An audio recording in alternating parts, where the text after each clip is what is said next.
కన్నపూడి సుధాకర్ గారి కారు ఉంటే అక్కడికి ట్రాఫిక్ డిఎస్పీ గారు వచ్చి ఆ కారు గాలి తీస్తున్న సందర్భంగా సార్ ఏం సార్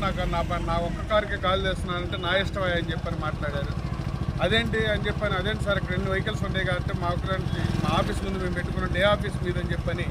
ఇదేంటి ఈ అంబేద్కర్ గారి బొమ్మ వైపు చూపిస్తూ ఈ ఆఫీస్ ఈ ఏరియాలో ఉండవేంటి అని అగౌరవంగా మాట్లాడినటువంటి ట్రాఫిక్ వెస్ట్ డిఎస్పీ గారు వివి నాయుడు గారు ఏదో చర్య తీసుకోవాల్సిందిగా కోరుతున్నాం. అదేవిధంగా ఏంటి ఎక్కువ చేస్తున్నావు నువ్వు అని చెప్పని ఒక స్టేట్ ప్రెసిడెంట్ని ఏంటి నువ్వు వైట్ అండ్ వైట్ వేసుకొని తిరుగుతున్నావు ఈ ఏరియాలో మీ ఆఫీస్ ఏంటని చెప్పని అగౌరవంగా మాట్లాడినందుకు అతని మీద ఎస్సీ అట్రాసిటీ కేసు పెట్టాలి, బుక్ చేయాలని చెప్పని మేము మొన్న ఎస్పీ గారిని కలిసాము, డిఐజీ గారిని కలిసాము.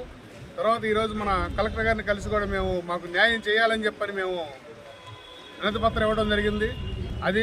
ఈ ఎటువంటి పరిస్థితుల్లో అతని మీద ఎస్సీ అట్రాసిటీ కేసు బుక్ చేయని పక్షంలో మాకు న్యాయం జరగని పక్షంలో కలెక్టర్ ఆఫీస్ కానీ ఎస్పీ ఆఫీస్ కానీ ముట్టడి చేసి మా యొక్క దళిత ఆత్మగౌరవ పోరాటాన్ని మేము కాపాడుకుంటామని చెప్పని హెచ్చరిస్తూ డిపార్ట్మెంట్ కానీ ఎవరికైనా సరే మేము హెచ్చరిస్తున్నామని చెప్పని తెలియజేసుకుంటూ వేసిన జై భీమ్.